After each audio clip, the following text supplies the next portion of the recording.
Batman, a série animada, é uma das melhores séries de animação já feitas. Lançada em 1992 pelo roteirista Paul Dini e pelo ilustrador e animador Bruce Timm, a série redefiniu totalmente a forma como as histórias de super-heróis eram contadas. Com sua atmosfera sombria, herdada dos filmes de gênero noir e policial, e um visual herdado do movimento artístico histórico Art Deco, que os produtores batizaram de Dark Deco. O desenho proporcionava um clima único, que evocava uma atmosfera de suspense em meio aos cenários urbanos de Gotham City.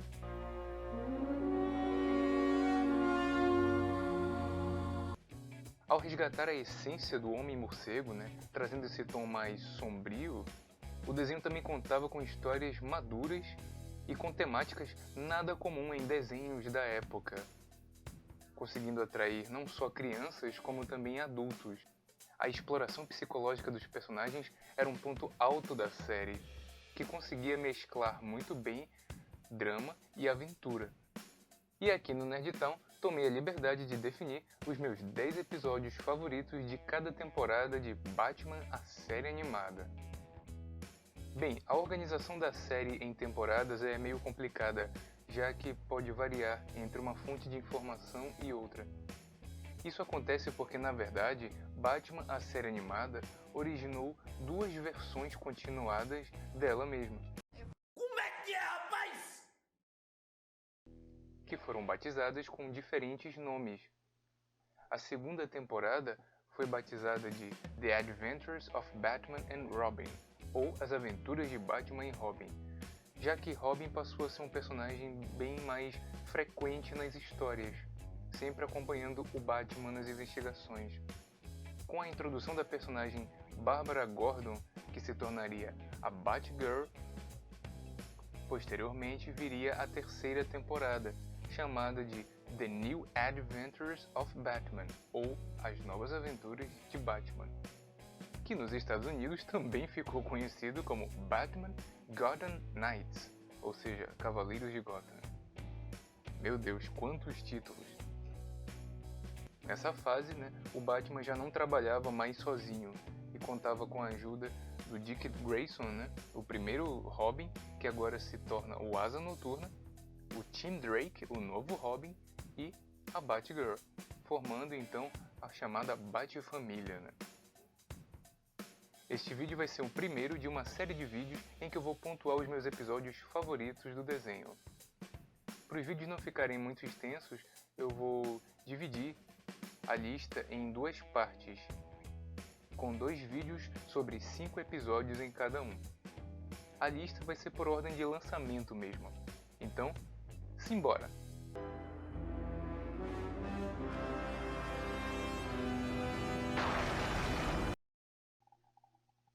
Um palhaço.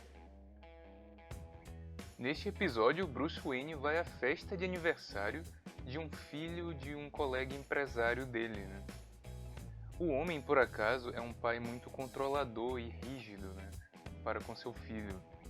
Ele organiza a festa do filho sem consultá-lo sobre nada, zelando mais pelas aparências sociais do que em como seu filho se sente.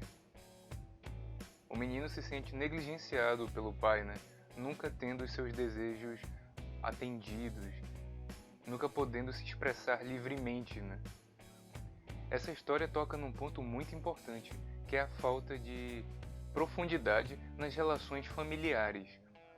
O empresário, pai do menino, é um típico pai provedor que concede ao filho muito mais bens materiais e subsistência do que afeto e apoio emocional. Não demoraria muito para que o filho se revoltasse em algum momento da festa e fugisse.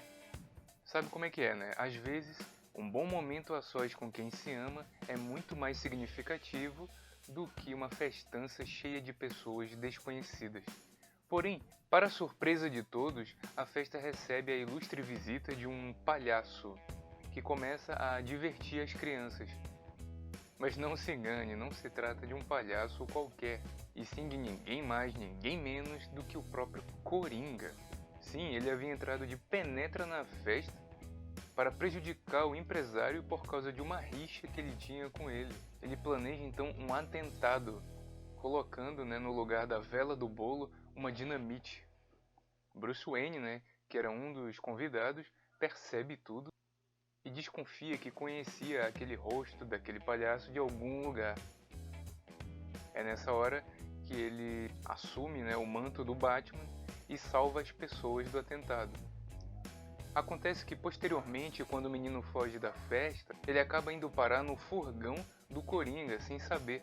Quando o Coringa vai embora, ele leva o menino acidentalmente dentro do carro com ele. Bem, o resto do episódio é um rapto cheio de reviravoltas. Toda a perseguição envolvendo o Batman e o Coringa dentro do esconderijo do Coringa é muito legal e tenso. E o episódio tem um dos finais mais emocionantes da série, quando o Batman salva o menino e ele consegue voltar em segurança para o seu pai. Eles fazem as pazes e o susto daquela noite faz com que o pai reveja as suas prioridades como pai. Duas Caras, partes 1 e 2. Bem, essa história é dividida em duas partes, Então nós vamos condensá-las em um único tópico. Neste par de episódios, a origem do famoso vilão Duas Caras é contada. Harvey Dent é um bem-sucedido promotor de justiça que se candidata a um cargo público. Porém, ele esconde um segredo. Ele possui uma dupla personalidade, em virtude de um trauma na infância. Bem, na maior parte do tempo, ele é um homem absolutamente normal, uma figura pública cheia de boas intenções para com a sociedade, um grande amigo de Bruce Wayne e um noivo apaixonado, prestes a se casar com a sua grande amada. Mas quando um pequeno incidente acaba atiçando a sua ira, ele dá brechas para uma personalidade irracional e descontrolada vir à tona. Irmão desse aqui, ó. E esse aqui é irmão desse aqui, ó. O que ninguém sabe é que Harvey Dent tem uma psicóloga, e se consulta com ela frequentemente sobre o seu distúrbio mental, Quando um chefão do crime chamado Rupert Thorne descobre a condição de Harvey, ele toma posse de um documento clínico, que diagnostica a sua doença. E passa então a chantageá-lo por conta disso. Thorne ameaça Harvey revelar aquilo à sociedade caso ele não saia de seu encalço. Acontece que Harvey, durante a infância, teve uma briga no colégio em que acabou agredindo um outro menino que havia lhe importunado. Porém, sem que ele quisesse, a batida foi tão forte que o menino foi parar no hospital. Realmente temendo pela vida dele, Harvey se auto-repreendeu fortemente. O fato é que o menino se recuperou e depois passou bem. Porém, Harvey ficou gravemente marcado em seu interior, nunca mais se permitindo ao longo da vida ter nenhum momento de reação passional a nada. Essa autorrepressão o afetou tanto que ele passou a desenvolver uma segunda personalidade maníaca que aparece em momentos totalmente imprevisíveis. Após uma emboscada da quadrilha de Thorne, Harvey tem seu rosto exposto a uma explosão que desfigura metade de seu rosto. Desiludido e indignado com a sua nova condição, ele se revolta e busca vingança contra Thorne, tornando-se o vilão Duas Caras. Mas Batman, obviamente, chega para impedi-lo de realizar o seu plano de vingança. A partir desse episódio, os produtores da série começaram a perceber que a série estava tomando um rumo cada vez mais adulto. Esse episódio foi a adaptação de alguns quadrinhos, se baseando na edição da Detective Comics número 66 de 1942, escrita por Bill Finger, e na história O Olho do Observador, de Batman Annual número 14 de 1990, escrita por Andrew Helfer. Coração de Gelo. Este episódio conta a história de Victor Fries, um cientista que quer salvar a sua esposa de uma doença terminal, colocando-a em uma câmara criogênica presente na sala da fábrica onde trabalha, até que possa achar uma cura para sua doença. porém ele é impedido pelo dono da empresa, que alega muitos gastos com a tecnologia utilizada na fábrica. Victor insiste, o que só faz com que ele seja agredido pelo arrogante dono. Um acidente com produtos químicos que acontece durante esse incidente faz com que ele seja afetado gravemente e passa a ter o seu corpo resistente apenas em temperaturas abaixo de zero. Esse é o estopim para que ele vire um rancoroso vilão, que seria conhecido como o Senhor Gelo, né? E que planeja roubar toda a tecnologia da fábrica para si. Eu nem preciso dizer que o Batman entra em seu encalço e se solidariza com a sua causa e se dispõe a ajudá-lo, ao mesmo tempo que tenta impedi-lo de praticar os seus crimes, né? Cara, esse episódio foi uma das contribuições mais marcantes da série animada para a mitologia do Homem-Morcego. Acontece que, diferentemente de outros vilões do Batman, o Senhor Frio foi uma reformulação de um personagem originalmente chamado Mr. Zero, que surgiu nos quadrinhos e depois foi para a série de TV dos anos 60 com o nome de Senhor Frio, né? Ou Senhor Gelo.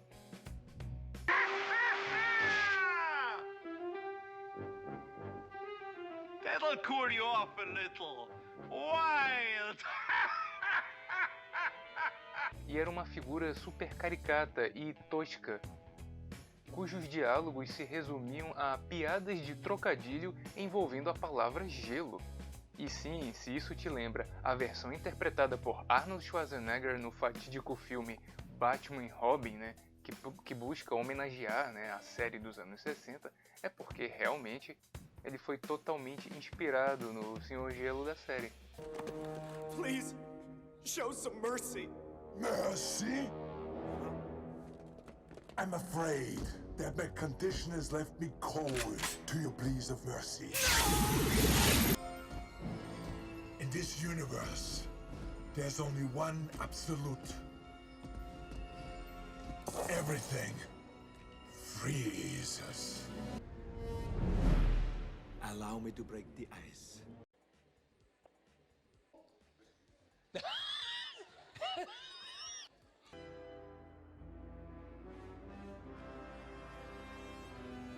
Pois é, o Senhor Gelo era tipo um tiozão do mal.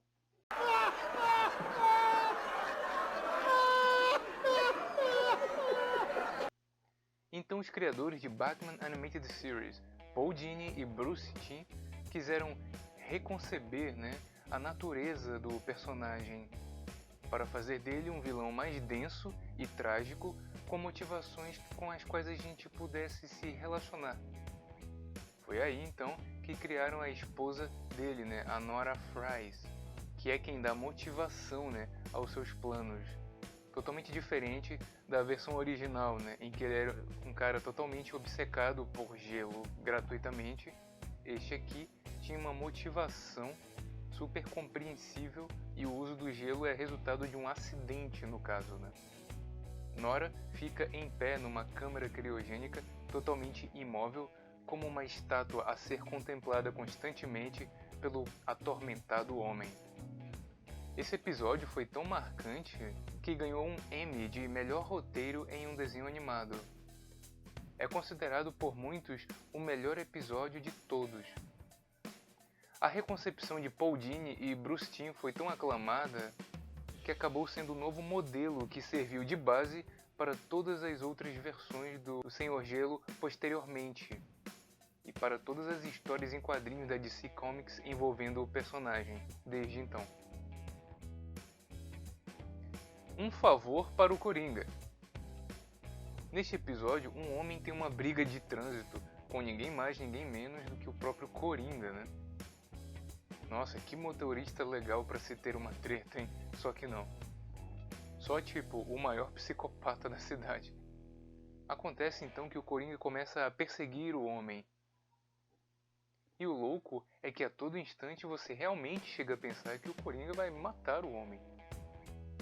Ou que algo muito grave pode acontecer com ele. Mas para nossa surpresa, quando o Coringa consegue encurralá-lo, ele faz uma chantagem por deixar ele vivo. ele decide pegar o contato dele porque vai precisar dele no futuro para ajudá-lo em um plano de sequestro. Que louco esse Coringa, hein? Anos depois, o Coringa liga para a casa desse homem e ele é obrigado a ir até o Coringa. O plano do Coringa é invadir uma festa organizada para o comissário Gordon, em que Bruce Wayne obviamente está presente, inclusive. É aí que começa um atentado e Bruce Wayne veste o manto de Batman para intervir. O mais louco de tudo é que a intenção do Coringa realmente era matar o tal homem, mas só depois que seu plano estivesse devidamente concluído. O Coringa sentir empatia por alguém estava começando a ficar bem estranho. Bem, não é preciso dizer que o Batman, após muito esforço, consegue capturar o Coringa e ainda trola ele, colocando ele cara a cara com a sua própria vítima, que não faz nada além de dar um pequeno susto nele. Este episódio é particularmente muito importante, né? Porque introduz, né, a primeira aparição da personagem Arlequina, né, na série. Eu providenciei outra fuga assim que eu soube da homenagem ao Gordon. É para rir, Sr. Coringa. Arlequina, que foi criada para aparecer unicamente neste episódio, né? Como uma personagem que não passa de uma capanga eventual do Coringa, com uma participação passageira, acabou contagiando tanto o público pela sua personalidade excêntrica e pelo seu figurino marcante, que os criadores tiveram que se ver obrigados a trabalhar ela em novas histórias, né? Fazendo dela uma personagem fixa na série. Você prende os malucos, os bandidos e os nojentos. Você é um herói para todos os rapazes da guarda, mas desta vez, meu bem, você é a piada. Mal imaginavam que futuramente ela se tornaria uma das vilãs mais icônicas do Batman. E uma das personagens mais consagradas da DC Comics atualmente, tornando-se uma personagem canônica, né, das histórias da DC Comics e ganhando até as suas próprias histórias solo nos quadrinhos. E o resto, bem, é história, né? Você quer ler os meus direitos? Você tem o direito de permanecer em silêncio, Ah! idiota. Um sonho por acaso. Esse episódio é um dos mais incríveis, porque Bruce Wayne acorda em uma realidade totalmente diferente da sua, em que seus pais ainda estão vivos e ele não precisou se tornar o Batman.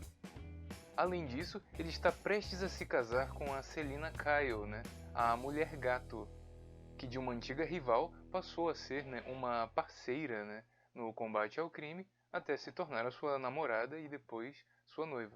Bem, a vida não poderia estar melhor para Bruce. Ele até tenta entender a situação e decide investigar o que está acontecendo, até que, enfim, desiste e escolhe aproveitar o momento. Porém, o que ele não poderia deixar passar em branco é que, em um determinado momento onde ele vai ler um livro em sua extensa biblioteca, ele acaba percebendo que ele não consegue enxergar nada do que está escrito nas páginas. Estudioso e astuto como ele é, Bruce percebe que ele está dentro de um sonho, já que já havia lido a respeito e sabia que em sonhos é impossível ler qualquer coisa. O detalhe mais louco é que nessa realidade existe um Batman em Gotham. Mas como isso seria possível se ele mesmo é o Batman? O clímax desse episódio é um dos melhores, né? Porque Batman vai até o cemitério onde estão enterrados os seus pais e de lá decide evocar a presença do Batman, que vai até ele. E os dois travam um verdadeiro duelo. Sim, é isso mesmo. Bruce luta contra ele mesmo, o que é uma grande metáfora para a situação psicológica na qual ele se encontrava, né? Tentando não ceder à tentação de um mundo perfeito para ele, né? De prazer e satisfação ilusórias, singelas e felizes, porém não reais, colocando a segurança de Gotham em primeiro lugar, né? Como uma prioridade em vez de seus próprios interesses pessoais.